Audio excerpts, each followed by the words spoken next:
Hello everyone, welcome back to my channel anime lovers UK पे। Friend, आप इस channel पे न्यू है तो पहले लाइक कमेंट सब्सक्राइब सब कुछ कर डालें। एंड फ्रेंड, आप सभी से रिक्वेस्ट है कि अगर आपने बेल आइकन को क्लिक नहीं किया है तो उसे पहले ही क्लिक करें ताकि मेरी वीडियो आप तक पहले पहुंचे। तो फ्रेंड, चैप्टर की स्टार्टिंग में हम देखते हैं ग्रैंडपा केविन सीसी को चिल्लाते हुए कहते हैं, तुम अपने आप को आखिर क्या समझती हो जो तुम्हारे व्यवहार से तुम फैमिली के नाम को बदनाम करने के पीछे पड़ी हो। ग्रैंडपा केविन तो फिर गुस्से से अपने पास में उस द्वार के बाउल को उठा लेते हैं अपने हाथों में और सीसी को चिल्लाते हुए कहते हैं, तुमने तो ना किसी बॉयफ्रेंड को चिढ़ाया बल्कि तुमने तो उसके पीछे एक हिटमैन को भी भेज दिया। क्या तुम यही करती हो?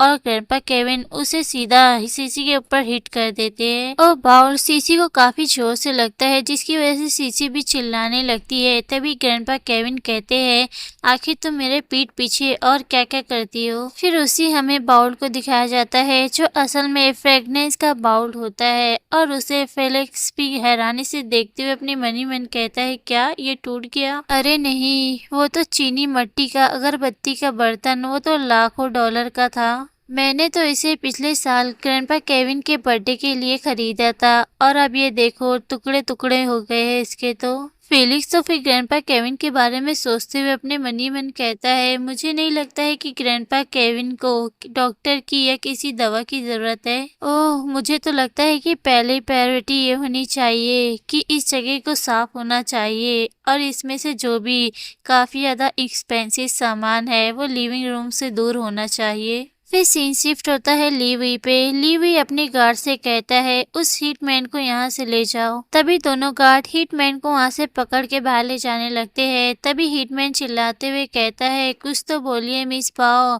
हम तो सिर्फ आपके लिए काम कर रहे थे, हमने तो मिस यांग को भी नहीं छुआ। फिर हम लीवी को देखते हैं जो वैलेंटीना के पास शांति से आके खड़े हो जाता है और वैलेंटीना भी लीवी को देख के कुछ कहती नहीं है और अपने मन ही मन कहती है, ये सच नहीं है।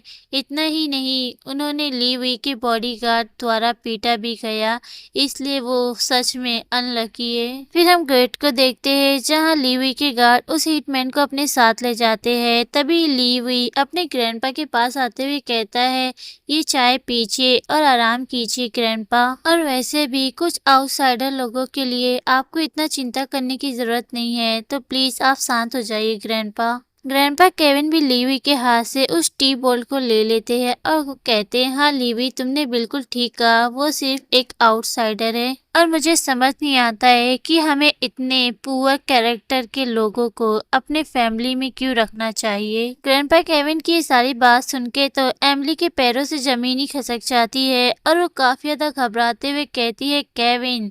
तभी ग्रैंडपा केविन गुस्से से कहते हैं, चले जाओ, अपनी बेटी को लो और यहाँ से चले जाओ, फिर यहाँ पे कभी दोबारा मत आना, अभी के अभी यहाँ से बाहर निकल जाओ। फिर तो एमिली भी कहती है, प्लीज इस पे एक बार दोबारा सोच के देखो केविन, हम अपनी गलती को एक्सेप्ट करते हैं। सीसी भी डरते हुए कहती है, मैं ऐसा दोबारा नहीं करूंगी ग्रैंडपा, प्लीज हमें माफ कर दीजिए, आई एम सॉरी। सीसी की बात सुन के तो लीवी फिर वैलेंटीना से कहता है, क्या तुम बेटर फील कर रही हो मिस चियांग? फिर तो वैलेंटीना भी लीवी को हैरानी से देखने लगती है। तो फ्रेंड, ये पार्ट यहीं खत्म होता है। इसके नेक्स्ट चैप्टर के लिए कमेंट करें। Take care and friend, bye bye.